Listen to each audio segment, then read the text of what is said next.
কেন কটু বাক্য সহে না আমার প্রাণে দেবী?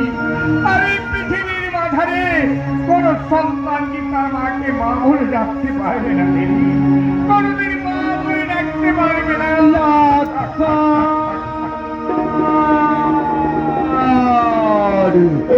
আমি কথা বলতে পারছি না, বুকের মাঝে তোলপার করছে, চালিয়ে রাখছে।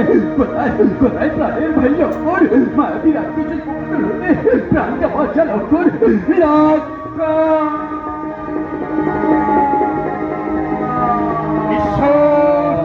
ঈশ্বর, তুমি আমাকে বলে না ঈশ্বর, আমি কোন পথ অবলম্বন করব?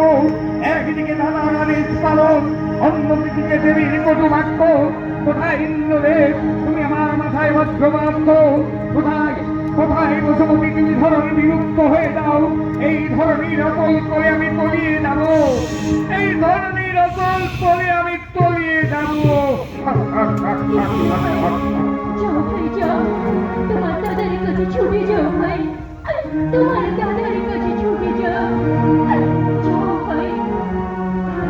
বেশ, তবে তাই হবে দেবী, তাই আমি চলে যাচ্ছি দেবী।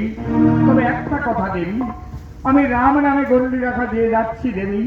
আমি যতক্ষণ না ফিরে আসবো, দাদা যতক্ষণ না ফিরে আসে, ততক্ষণ এই গণ্ডির ভেতরে থাকো দেবী, গণ্ডির ভেতরে থাকো। বেশ, তাই